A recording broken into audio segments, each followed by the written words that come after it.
PotatoMonster here. I obviously just got up. It's still light out, which I've never filmed during daytime. I'm much more of a night person.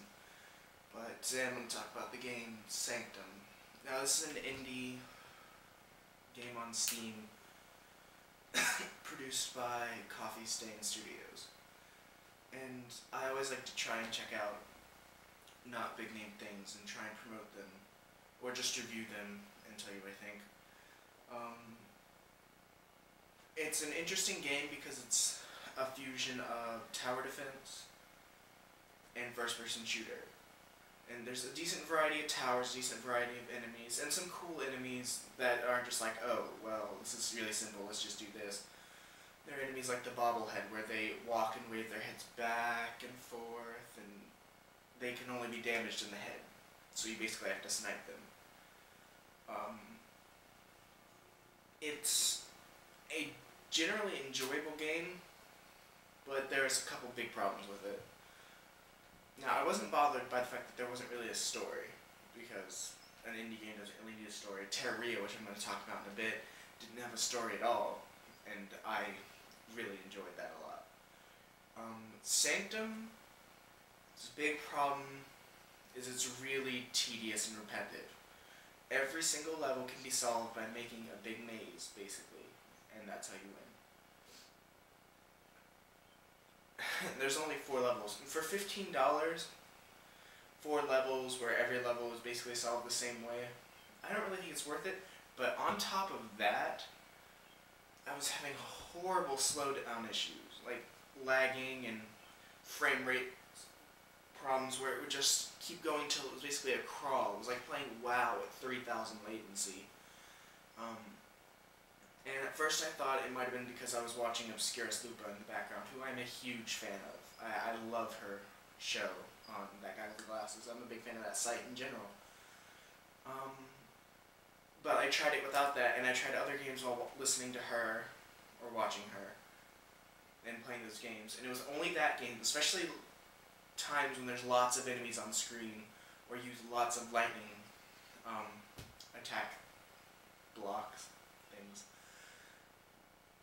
And that's a problem, especially when you're fighting certain guys that you need to hit their weak spots, but when you're lagging like a mother bitch, you can't hit them.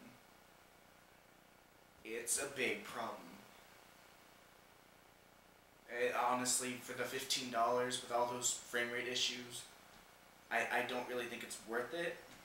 If you're really bored, check it out, but I'd wait until they add a lot more maps to play. Now, on the other hand, Terraria, it's $10 on Steam. It actually shot up to one of the highest sellers in the last week or so. But Terraria is phenomenal. I spent it for $10. It took me over 30 hours to complete everything in the game. For $10, that's pretty good, and it's like a Minecraft platformer. It's kind of Minecrafty, but not really.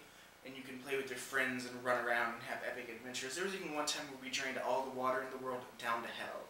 We drained the water 4,000 feet down to hell, where teleporting fire imps and giant bone serpents come out of nowhere and try and destroy you.